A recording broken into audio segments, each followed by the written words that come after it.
From the beginning, everything about Michael Penix on the Falcons has been confusing. It was a huge reach at the draft, and the way that they've been using him in the preseason has somehow possibly been even more odd. When you take an older quarterback super high who you already know isn't going to start, you'd expect him to at least play a lot in the preseason to get him some serious reps. Apparently not. But first, thank you to DraftKings for sponsoring today's video. We're finally here. We've been waiting for months for the return of football, and our time is now. We have college ball starting this weekend, and we're just so ready to watch. And we have a great offer for game day thanks to DraftKings. Right now, all new customers who bet $5 will get $200 in bonus bets instantly. Yes, that's $200 in bonus bets instantly when you bet just $5. You can then use those bonus bets to bet on anytime touchdowns on DraftKings, the place for anytime touchdowns. If sports betting isn't available in your state just yet, don't worry. You can still get in on the fun with DraftKings Daily Fantasy, so download the DraftKings Sportsbook app now. New customers use our promo code JDPROD and bet just $5 on any wager and get $200 in bonus bets instantly. That's promo code JDPROD only at DraftKings Sportsbook. The crown is yours. Thank you again to DraftKings for sponsoring today's video. Let's get right back to it.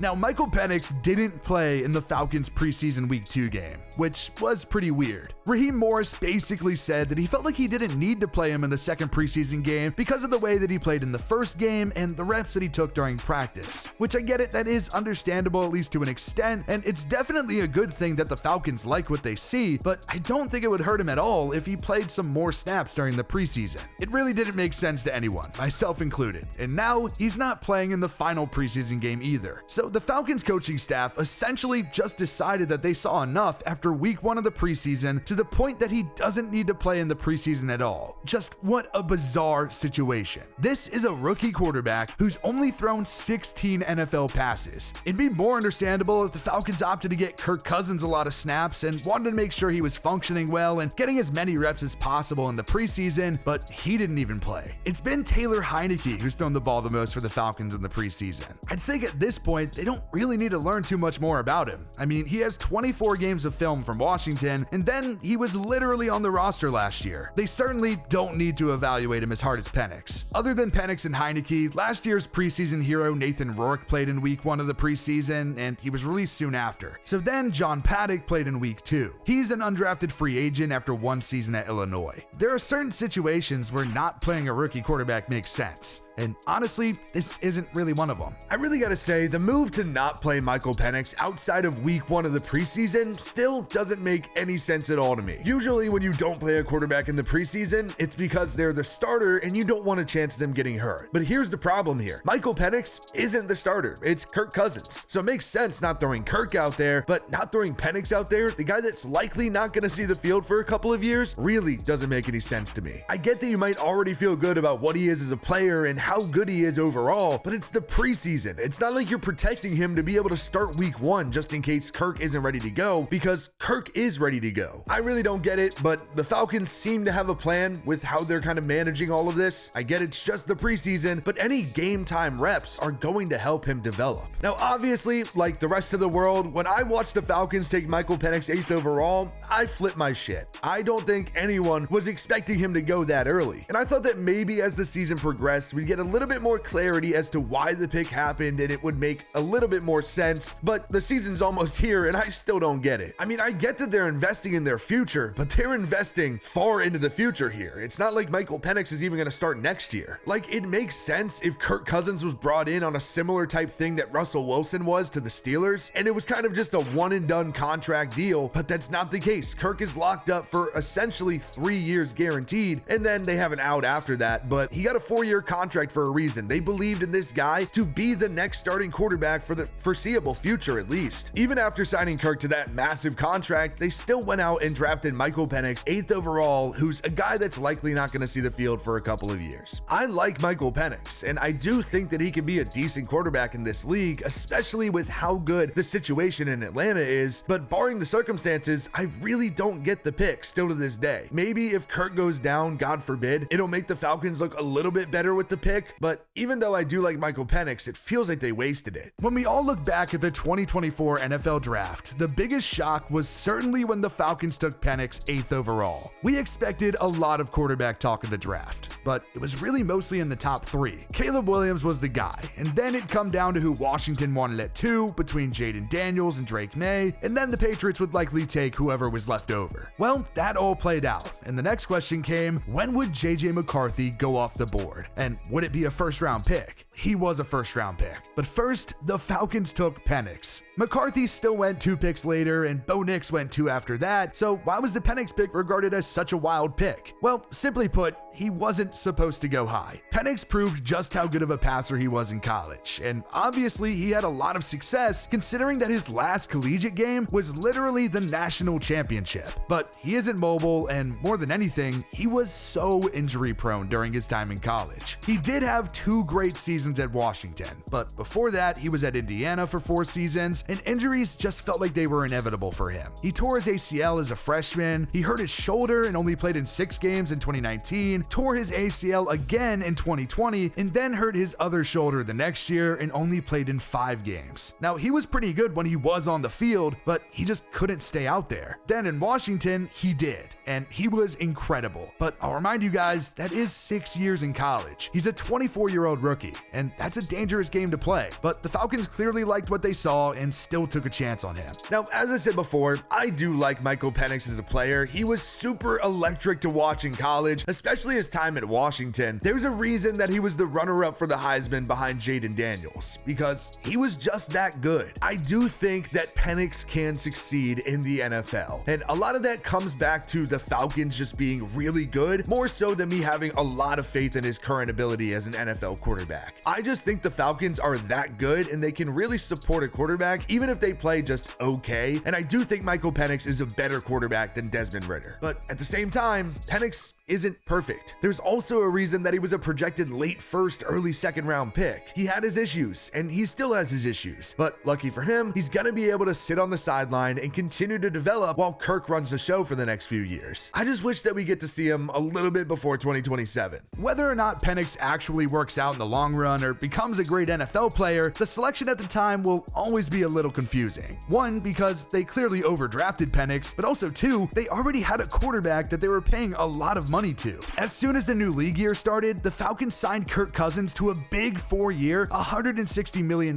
contract, and that really ended the whole Desmond Ridder experiment by trading him to the Cardinals for Rondale Moore. Now, Moore would have been interesting to watch on the Falcons offense, but unfortunately he did suffer a season-ending knee injury and won't end up playing. But moving on from Ridder was probably the right call, but it seemed like Kirk Cousins was the answer to that problem, and because of that, Penix would have to essentially sit behind him for 3 years. The way the contract was set up, the Falcons wouldn't have an out until after year 3. It's a big starting quarterback contract. He'll only be a $25 million cap hit this season, about 9.8% of the cap. But then next season, that'll go up to $40 million, 14.6% of the cap, and then there's year 3, $57.5 million cap hit, almost 20% of the cap. That's really not a contract that's super easy to get out of, so the Falcons were definitely expecting him to be the starter. Kirk Cousins has certainly proven that he can be a very good NFL starter, and he did so with the Vikings and Washington before that. He can certainly start, and with how good the Falcons roster is, things should go well there. So that makes the pick of Penix even more confusing. Why would you not take a guy like Rome Odunze and continue to build around him, and instead take a quarterback at 8 who won't be playing until 2027? It is possible that there's a lot of worries about Kirk Cousins coming back off of that Achilles injury, but if the Falcons were that worried, they probably shouldn't have signed him to that massive contract. The Falcons going out and signing Kirk Cousins to that 4-year deal, in my opinion, was a home run signing for this team. We're talking about a team that's been in quarterback hell as of late, and then they go out and they essentially fix that problem on day 1. Now they get a proven NFL vet who, if he didn't get hurt last season, probably would have had like a career year, and Kirk Cousins really just immediately increased the win expectations for this team. Like, he alone is a reason why everyone is really high on the Falcons right now. I gotta be honest though, I'm personally a big Kirk guy. Now, I'm not a Washington Washington fan like Jackson, but I did grow up in Richmond, Virginia, going to Washington training camp down here. So Kirk Cousins and RG3 actually were some of the first NFL quarterbacks that I actually got to come face to face with. So ever since, I've followed Kirk and supported him from the sidelines. I also really like Minnesota, so him going there was just super fun. And now I'm following him to Atlanta because, much like all of you, I assume, I've grown incredibly frustrated with how incompetent this offense has looked with just how good the pieces are. So now that Kirk's there, I think the offense is immediately better. Now, of course, Kirk Cousins no longer has Jay Jettis, but I think what he gets from Atlanta with everything else around him